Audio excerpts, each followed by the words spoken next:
Mas hoje, quando você prepara um sermão, você fala exatamente sobre o quê? Você tem um parâmetro certo sobre isso? Cara, assim, ó, toda mensagem minha, eu penso nas almas. Por exemplo, a gente estava conversando ontem, eu preguei numa igreja, 23 almas se converteram.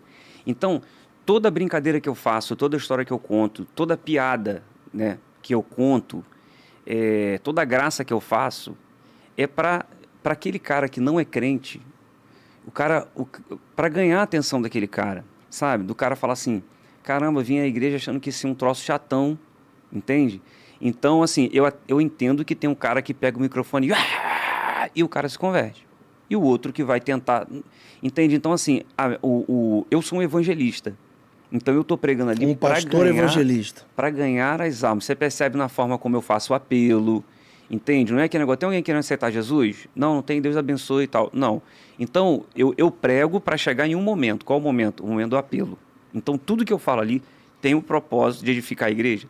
Sim, mas tem um propósito de trazer o não crente. Então, se eu tivesse que dar um conselho para um pregador, para um cara que quer começar a pregar, eu diria para ele o seguinte, cara, se preocupe em preparar mais o mensageiro do que a mensagem.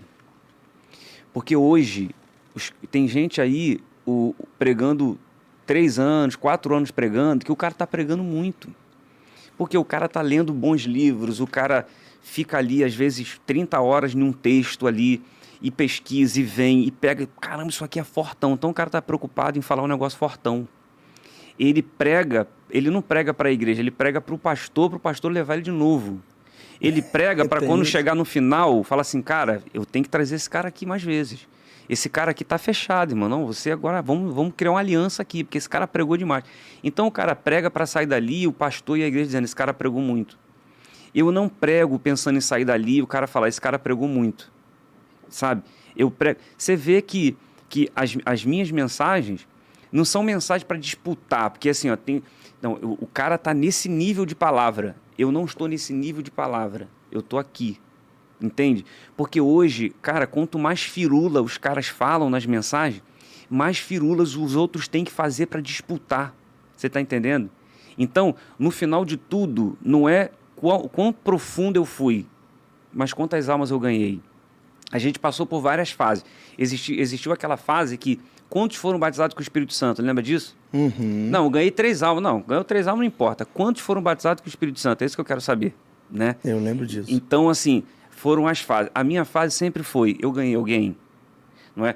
Quando eu digo eu ganhei, não é porque eu ganhei. Quem convence é o Espírito Santo. Então, teu Né? sermão, ele é focado para isso, né? E eu acredito nisso porque você já pregou algumas vezes na minha igreja e você aplicou isso. Inclusive, nós temos lá até hoje pessoas que você ganhou e ficou. Então, o foco do pregador é ganhar. Aí a gente diz, mas todo mundo prega para ganhar. Mas existe o cara que realmente quer aparecer ou ganhar mais uma agenda e não flui naquilo que deveria fluir. E você é a prova viva porque você foi. Eu assisti o primeiro dia que você estava lá no Pastor Silas pregando e você foi simples, entendeu? Entregou o seu recado e a expectativa era, você sabe disso mais do que eu, será que o Elvis prega de novo? E você está sempre lá pregando. Então você é a prova de que o simples, profundo e com o cômico que você tem, te mantém de pé. Porque muita galera da firula também ficaram pelo caminho. Então a sua inspiração é vidas, sempre focar em vidas.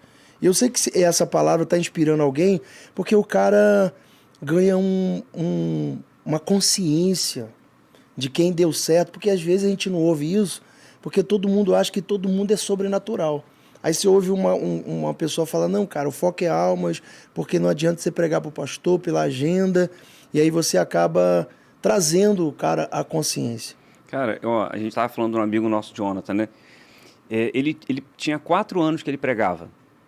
E aí, o Jonathan pregava mais do que eu. Como tem muita gente aí boa pregando demais. E fala, pô, mas o cara, que tem gente que faz isso. O cara te vê em um lugar e fala, o que esse cara tá fazendo? Esse cara não prega nada. Pô, eu prego mais do que ele. Fulano prega mais do que ele, não tá. Não é por você pregar muito. É tudo aquilo que você semeou e você plantou. Entende? É por isso que eu falo. Ótimo. Você tem que se preocupar em preparar mais o mensageiro do que a mensagem. Porque se o mensageiro estiver preparado, você fala assim, Jesus te ama, ele morreu na cruz por você, e as pessoas vão se sentir impactadas. Forte. Entende? Porque não é o troço fortão que você falou, sabe? É o que está saindo de dentro de você quando você fala. É quem é você nos bastidores, é se você...